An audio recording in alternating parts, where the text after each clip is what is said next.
नमस्कार मित्रांनो, आपण आज घरच्या शेतात आहे. तर आपण आंब्याच्या मध्ये आंतरपीक म्हणून कांद्याची लागवड केली आहे. तर कांद्याच्या लागवडीमध्ये पाऊस उघडला. आता ही पावसाळ्यात तसं सप्टेंबरमधली लागण आहे, सप्टेंबरची. तर कांद्याच्या लागणीमध्ये पावसामध्ये कांद्यामध्ये पण डावणी करपा किंवा या बुरशांचा प्रादुर्भाव होण्याची शक्यता जास्त असते.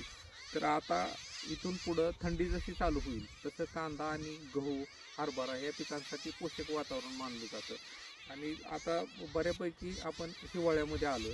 तर इथं कांद्याला आता जर पहिलं कुठं जर थोडंफार लागण असली तर त्याच्यासाठी आपण डावणीचा एखादा स्प्रे घेतला तरी ॲक्रोबॅट आहे किंवा कर्जेट आहे किंवा सायमुक्तीला 8% आणि मेनकोजेब असणारं कुठलं बी जरी तुम्ही कंटेंट तुमच्या मार्केटमध्ये अवेलेबल असलेलं घेतलं तरी चालतं. परंतु दुसरी एक गोष्ट असते, जसं आता आजूबाजूचं गवत जळत जाईल किंवा आजूबाजूला जसं जसं वाळण्याचं प्रमाण माळरान असेल किंवा बांधावरचं गवत तसं ती जी कीटक असते तर ती कीटक हिरवळीकडे आकर्षित होतं आणि कांद्यामध्ये दुसरे प्रादुर्भाव होतो जो असा 2 पानाच्या मध्ये असं जर तुम्ही बघितलं बारकाईने तर याच्यामध्ये जॅसिड म्हणून अशी छोटीशी कीटक राहते. ती कीटकामुळं कांद्याला जी पीळ पडण्याची समस्या असते, कांद्याचा गणा पडण्याची जी समस्या आहे ती समस्या येण्याच्या मागचं कारण म्हणजे बारीक जी थ्रिप्स आहे ते थ्रिप्सनं जर गण्याला म्हणजे आपण त्याला गणा म्हणतो कांद्याचा, त्याच्यामध्ये जी असे पानाची चार असे जे सापटे असतात त्याच्यामध्ये थोडक्यात जर बघितलं आपण तर याच्यामध्ये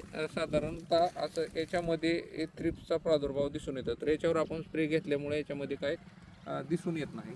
तर याची काळजी जर घेतली आणि एखादा जरी आता स्प्रे घेतला तरी इथून पुढच्या वातावरणामध्ये जास्त काय करण्याची गरज नाही. कांदा उत्पादन यावर्षी पाऊसकाळ जास्त झाल्यामुळं इतर भागामध्ये कांद्याचं नुकसानीचं प्रमाण जास्त आहे.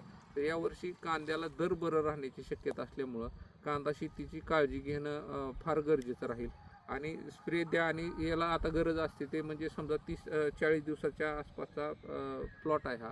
तर याला आता आपण 10-26-26 सारखं ज्याच्यामध्ये मेरिट ऑफ पोटॅश किंवा सल्फेट ऑफ पोटॅशची गरज असते आणि त्याच्यामध्ये मायक्रोन्यूट्रंटची एखादी किट जरी तुम्ही टाकली तर त्याचे रिझल्ट फार चांगले येऊन आता हे 10 एकराचा प्लॉट आहे आपला.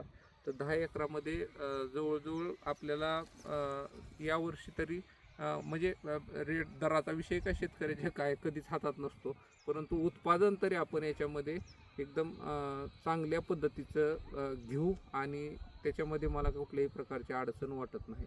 तर कांदा पिकाची काळजी घ्या. नमस्कार.